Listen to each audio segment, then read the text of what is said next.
Hi everyone! So I was inspired by some internet memes for this one. There are some common tropes in fiction, some things people like or don't like, and sometimes people like it's overused, but people still like it. And I was heavily inspired by that for this. So I thought that I would talk about products that went from friends to enemies to lovers and why. So I have a handful of products and then a couple of categories and the reasons why my preference shifted and what are like the key things. So I really thought this would be a fun, like light little video to talk about. So the very first product that started off as a friend was the Becca Rose Quartz highlighter. So this was a limited edition product. I'm pretty sure it's still limited edition, and I'm not sure if it's discontinued. Why don't we just look it up and do that? Do that challenge. So mine has a very generous amount of pan right now, and that's why it's a lover. But it started off as a friend because I was trying to track it down desperately. This was like probably more like a crush. Like I wanted it so badly, and I could only kind of admire it from afar because I wasn't able to track it down. It sold out online because it started off limited edition, and I just looked it up and it's actually permanent now. They have like a whole expansion of the line, and some of the things that were limited edition are now permanent, of course. But anyway, at the time I wanted it so badly. I remember going to like the one Sephora store in my province and like swatching the sample of it and being like, oh, it's so beautiful. And I was like hounding Becca like on Twitter, like every time I thought of it, I'd be like sending them like tweets and be like, please make this product come back, please, please, please, please. And it really was something I kind of built up in my head. I did a whole video dedicated to wanting it being like my white whale. Like it was definitely something that I had such a weird relationship with. And then I actually got it because they brought it back. And I believe the first time they brought it back, it was also limited edition, like a limited run of these things. And I scooped it up as fast as I possibly could and got it and used it and was like, this is garbage. I can't believe I spent so much time like lusting over this. And I hate it. I hate the way that it looks in my face. I hate it. I hate it. I hate it. And I felt like so let down because I think I built it up to be like the perfect thing that was going to transform my entire existence, and it obviously didn't do that. And I put it aside and I didn't use it probably, I want to say, for about a year. And then I dug it out again when I was unable to purchase things. I was kind of like shopping my stash. I dug this out and I was like, you know what, I'll give it a shot again. You know, I like the Becca highlighter formula, so maybe this will work for me. And then I completely fell head over heels in love with it. So we started off in a bit of a weird place with this highlighter because I had built it up to be something else. Like it was, I guess, comparison wise, like if it was a person, this is going down a weird road. But I don't know if you've ever seen somebody, like maybe it's somebody that like you're in class with and you kind of see them and you're like, that person looks so cool. They have like one identifying thing on them that, you know, okay, their water bottle has like stickers from a show that you love, and you're like, yeah, we would totally be best friends. I just know it. And you just think they're such a cool looking person. And then maybe you actually start talking to them and they're not as cool as you had kind of built them up to be, because you really sort of like fantasize about it, about what this person is like, and then the reality is just not as good, or it's not what you thought it was going to be. It doesn't mean that they're not a great person. It just means that you thought that they were going to be like this perfect person, which they're not. And that's kind of like my relationship with this product. Very strange. Anyway, that's my friend obsession to enemy to lover. The next product is Fix Plus. So there's actually probably quite a few products I could talk about from my earlier panning days. Products that I had a ton of, like a lot of different products in a lot of different categories, and things that I never really gave proper time, attention to, and couldn't figure out how to use it or how to use it properly for me. And Fix Plus was one of those things. Now, if you've watched my channel for any length of time, you'll know this is one of my holy grail products and something that I constantly talk about, am constantly using, and constantly raving about. But it took me some time to get there. Now, I use Fix Plus in two different ways, and these two ways really helped me fall in love with this product, because it was one of those things that I used and it was like, it's okay, like we're on good terms, but then I hated it because it wasn't working for me. Like, it wasn't doing what I thought it was supposed to do, which was like, okay, this is supposed to be, you know, a setting spray. This is supposed to like help my makeup stay in place, and it wasn't doing that for me, because that's not necessarily what this product is. So I learned about the difference between a setting spray and a fixing spray. So you would think, based off of the name, that Fix Plus would be a fixing spray, but a fixing spray is more like something like the Urban Decay All-Nighter, something that is usually labeled a setting spray. Those are the things that kind of lock the product in place. It's like hairspray for your face. It's going to keep this stuff on. A setting spray, so that's a fixing spray. A setting spray is something that sort of sets product in. And one of the ways I saw Fix Plus being described was as if you sprayed it on, it was kind of like merging layers in Photoshop. And I found that this to be incredibly true. If I looked really powdery, I would spray it on and I wouldn't look powdery. Like, everything would look like it was all supposed to be there. So like, if I used different types of product, like cream, liquid, powder, the Fix Plus would help mesh it all together so it all looked just like one sort of finish. And it's especially good with powder. Like, if you use a liquid foundation and you have powder products on top of it, I find that Fix Plus works really well for meshing it together. And then I would go in with something like the Urban Decay All-Nighter setting spray and sort of fix it all into place. I also really love using this for eyeshadow. So metallic eyeshadow, glittery eyeshadow, things that have some sort of sheen. When you want better control of the shadow, or you want the shadow to have more intensity, Fix Plus is great for that. People will use water, they use other different products, but Fix Plus is the thing that I've used consistently over the years that helps the product actually stay better on my lid. So that there's less fallout, there's less transfer going on, and I have great intensity. I also have great control of the product. Sometimes metallic shadows can be a little troublesome when you're applying them and you can get some like fallout down your face.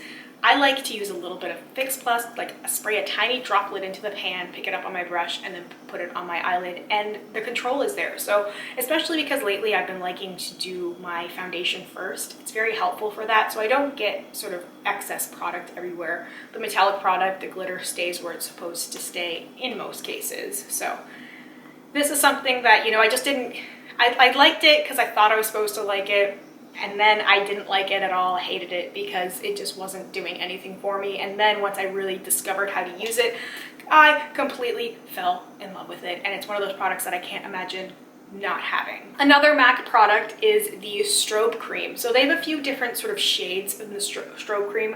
Mine is Pink Light, which is also sort of the original strobe cream.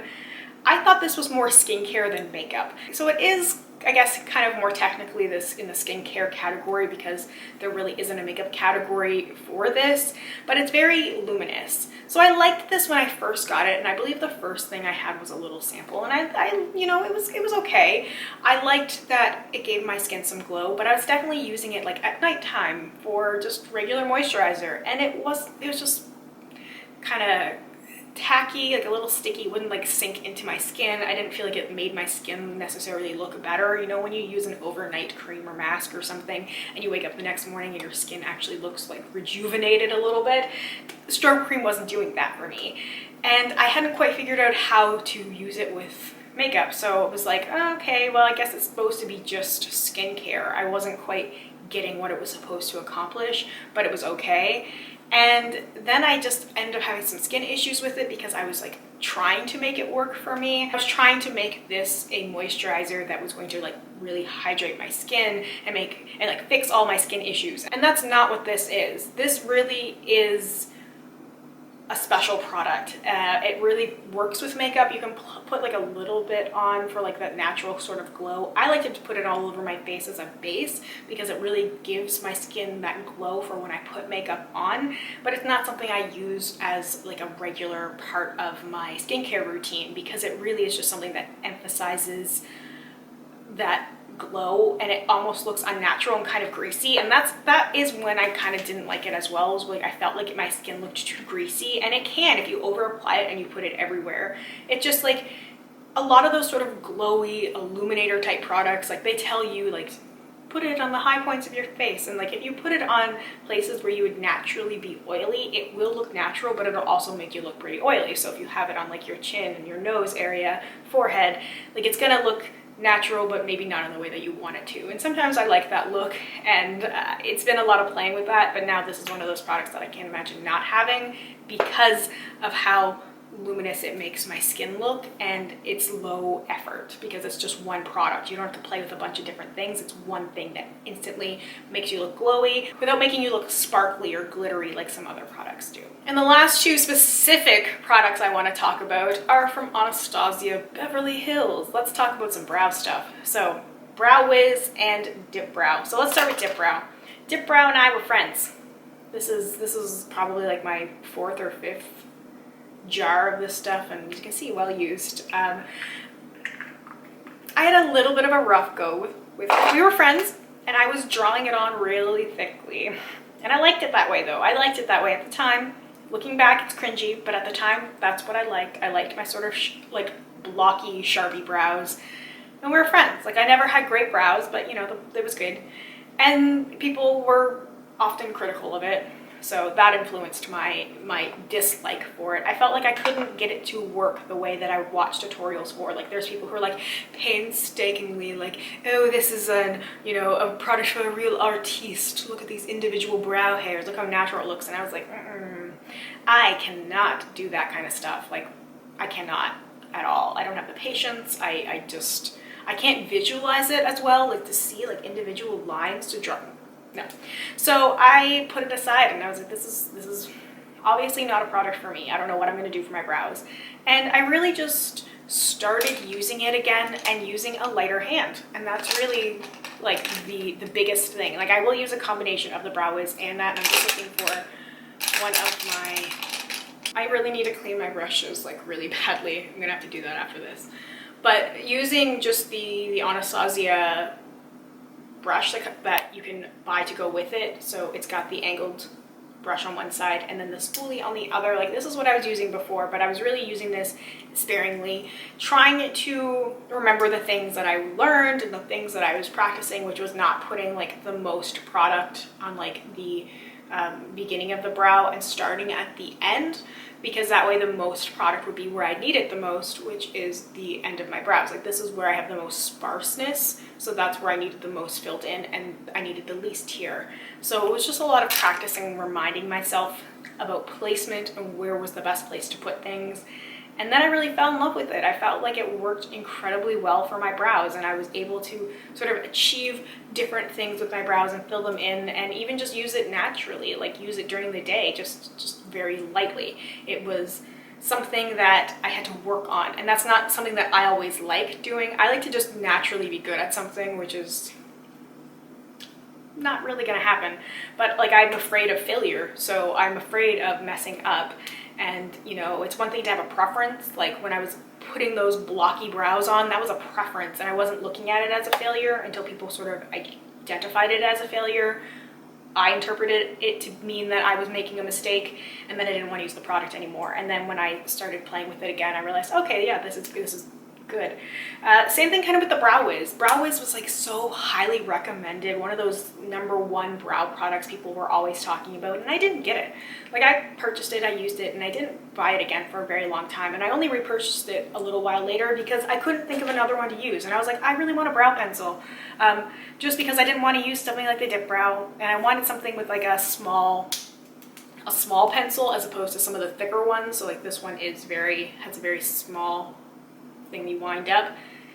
And lately I've been using it to, I will like on a very natural day, I will just use the Brow Wiz and like pencil in a little bit on the tail of my brow and then draw in a little bit, because I like to bring my brow in a little bit more than it naturally does, because I feel like it makes my face look a little bit better. Also, this is something that has been ingrained within me because when I was in high school, I went to a Lancome like makeup training thing, and I was used as the model for the day actually, which was really cool. But one of the things that the makeup artist focused on was bringing my brows in, because she said it was going to make my nose look smaller and it was going to like frame my face better. So I've always been kind of like cautious of that. That's just one of those things that stuck like in my mind, was about bringing those brows in. So I will use this to lightly draw in a little bit at the front as well, even when I use the dip brow, just to kind of get a little bit more of like a slight gradient effect, so that it's not just like the thick, heavy, sharpie brows. And I like it. And I also really like this bluey a lot, which is something I didn't like at first because I felt like it was too rough. And that's what I really like about it now, is that I find that it is rough enough and it can pick up excess product, which is a good thing. If I put on too much, then I can really just work on combing it out. And the Anastasia brushes, because they are stiffer, those little spoolies are so wonderful. So the last two things I want to talk about that went from friends to enemies to lovers are categories, and it's bronzer and it's cream products. So bronzer, now we were friends. I used bronzer as contour for the longest time. Some of my early videos, like sitting by natural lighting, I have like that, I'm like youthful, like, well, I mean, I wasn't very young at the time, but like at least I looked it. And I was using bronzer as my contour. And I mean, I liked it, but also not the greatest thing, not the greatest shades to be using as a contour. It just, because bronzer is warmer, so if you contouring should be a cooler tone, in my opinion. Just like that's what's going to look the most natural. So anyway, I didn't use bronzer for a long time. Like, I'd see people using it. I tried to like mimic the way people were using bronzer, and I would just end up with like, you know, bronzer down to here. I would have like big splotches on my face. I was trying to do techniques and trying to use products that weren't going to work for my skin tone, that weren't going to work for the way that my face is shaped. And that's where brushes come in. One of the biggest things for the struggles I've had with different makeup, and I'm not saying I'm anywhere close to being a makeup expert, no professional, like, I just want to put that disclaimer out there, because there's somebody like, well, actually, but you know, I do things the way that I like it when I like to do it, and I am constantly trying to learn things. And brushes have made a huge difference. If you go back and you look at some of my earlier videos from like 5 years ago, you can see a huge significant improvement in the way that my makeup looks then and now.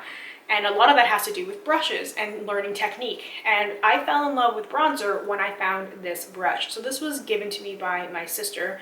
I think she passed on this whole Tarte collection, but this is a tapered brush. And this was the thing that made bronzer heaven. I haven't found another brush that works quite like this. This was limited edition, but the thing to look for is tapered. And why it works so well for me is because I actually have a fairly small face. I have fairly small features. It may not always look that way. It's kind of hard to tell, like in comparison, but I do have, you know, a smaller face, smaller features. So some of the normal brushes that people would use for bronzer wouldn't work for me because it would take up too much of my face. A tapered brush works because it's narrow at the top, and I can diffuse the product out with like the rest of the brush. So I get a really natural looking sort of bronzer application. I can, you know, use the tiny little tapered bits like around my hairline and stuff without it being like right down to like my eyebrow with like a regular like big bronzer brush like other people would use.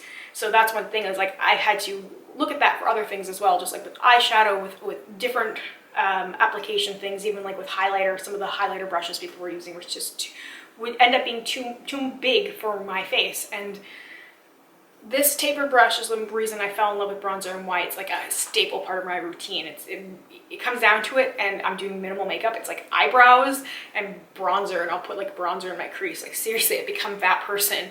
And it's really down to this brush. So that was a huge thing, because I hated it when I was trying to get it to work for me the way that I was seeing other people using it. And then I fell in love with it because of a brush. And same thing with cream products. So I've struggled for a long time with cream products. Now, I used to like cream products. There was a little phase back in like the 2000s, early 2000s, when cream products were quite popular, and I had cream eyeshadows. I had various other cream products, you know, those like Revlon kind of things. There's like a Revlon like eyeshadow palette that's sticking in my mind that was like shades of pink and brown, and I loved that. It was a cream product, but we were okay with cream stuff, but mostly it was because I was using my hands, and the way you apply makeup when you're like 14 is a lot different than when you're older, and especially in this sort of culture and when you're immersed into beauty stuff and you're constantly seeing new techniques and stuff, and you know, it wasn't the same thing. And then I hated it because I felt like I couldn't apply it well. Like I was trying to apply it with other brushes I had, and it was too much stuff, and I couldn't blend stuff out, and it would just be patchy, and I'd have like cream blush and like circles, and I could not for the life of me blend it out to look like I wanted it to look. These brushes saved me. So these are both duo fiber stippling brushes. One is from Elle and one is from MAC. So you can find things on the lower end of the price spectrum. It doesn't have to be the most expensive products either, and doesn't have to be the most expensive tools. It's just knowing what you're looking for. And the reason I like these, like the dual fiber picks up the product really well, but it also really blends things in very nicely. So I can use it for contour, I can use it to apply blush and even blend blush out and like do blush draping with cream blush. I can use it for highlighter as well, the cream highlighter, because I can kind of use it on the side a little bit to like get the product on there. But it just really blends the product out really, really well, and you can put as much or as little product as you want, and you can really control how much product gets on your face and where, especially because these are smaller. So these are small stippling brushes, so you can see like they aren't as large as other brushes may be. Depending on what you were going to use to apply like your blush, it may seem kind of small, but I like the ability to blend it up and blend it out. And if you wanted to, you could always go in and use another product. Or if you have different facial structure, then you might want to go with a larger size stippling brush for your cream products, because it's just what will work for you. So those are the things that completely changed the game for me and made me absolutely fall in love with cream products. So anyway, I thought this would just be a fun sort of topic to talk about. Let me know if you've had any products go from friends to enemies to lovers. I would love to hear from you. Thank you so much for watching and spending some time with me today. I really, truly appreciate it, and hope we get a chance to chat soon. Bye for now.